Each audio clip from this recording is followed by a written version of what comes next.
Welcome to Seneca Someone. My name is Ryan Coccimiglio. I'm sitting here with Jim Craig, academic advisor, broadcasting professor, broadcast marketing professor. So many jobs you have at this school. A lot of hats, yes. So Jim, I guess the first question is, what inspired you to get into this business? Interestingly enough, I got on the air by accident, reading a newscast when a Saturday afternoon newscaster didn't show up for work. And program director said, you rip and read. He was on remote at the time, and I didn't have a chance to get nervous or anything. Ripped the newscast, read it, and they said, well, from here on in, you're going to be doing Saturday afternoon news too, since you're into the studios anyway. And that's how it all started. You have experience in on-air broadcasting, radio management, so you have the broadcast and the business side of the industry. So how does that play into the way you teach your classes? Yeah, of course, I started in radio. Generally, that was where I worked for the first few years, but I evolved into television by actually accepting a job in Sudbury at the biggest radio television outlet in Northern Ontario, north of Toronto actually, and then moving to Kitchener into radio and television at CKCO. And at the same time, I had a radio career that I had some success at, doing mornings at Chime in Kitchener and so on, and mixed radio and television for almost all of my on-air career. When I decided that maybe there were other things in life, I then evolved into the business side, into sales and marketing, promotion, and then got into the administration side of the business. And because of having my feet in two sides of the business, the operational side and the business side, and also having my feet in radio and television, it gave me the opportunity to teach a lot more courses and subjects than most people get that chance to do. You've done the business side of journalism and the broadcasting side. So how has that played into the way you teach your classes, your whole understanding of the industry? I think I understood very early that broadcasting is a business, and it's based upon revenue.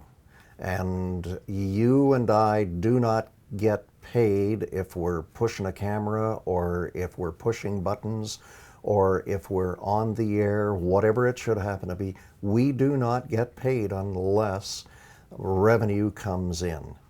And that realization very, very early in my career, while I was still at Seajoy, I think helped my mindset, and I've always had that feel for the business, the fact that it is definitely a business. I want to switch gears now. I have to ask you about Stingray Music.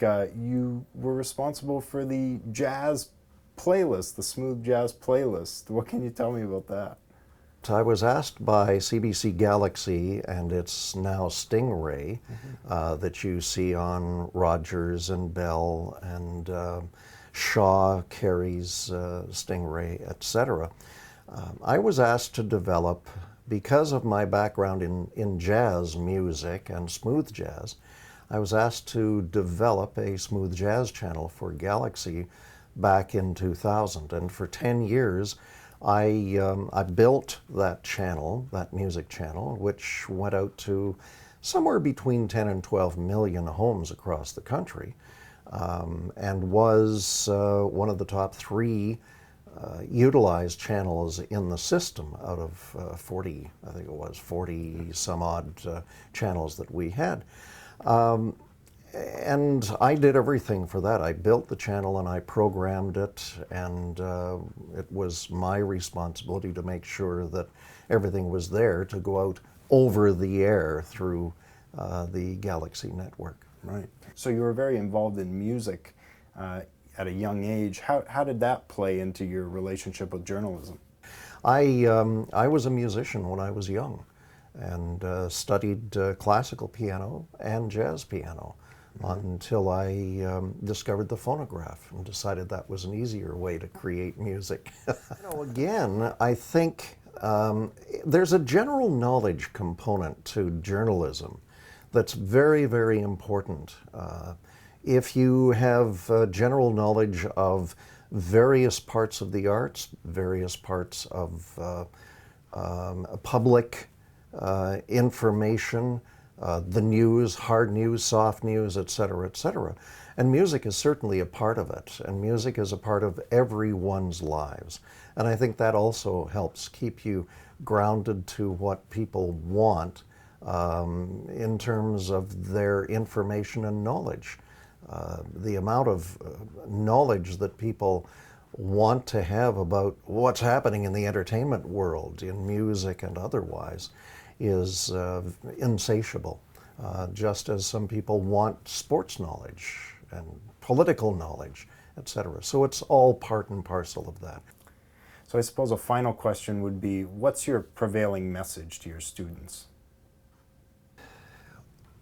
I want students to succeed. I want them to understand that it's important that they get that accreditation, the credentials to the future of their career. But as they do that, they must be knowledgeable.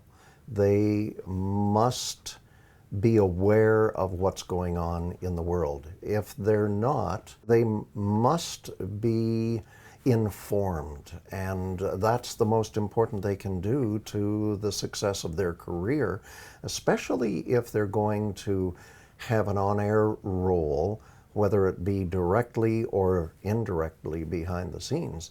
They have to know what's going on in the world around them, and that's, I think, what I want to see students understand is that they must be professional, and part of that professionalism is knowledge. Knowing history, geography, current affairs, use of the English language. Those are so important.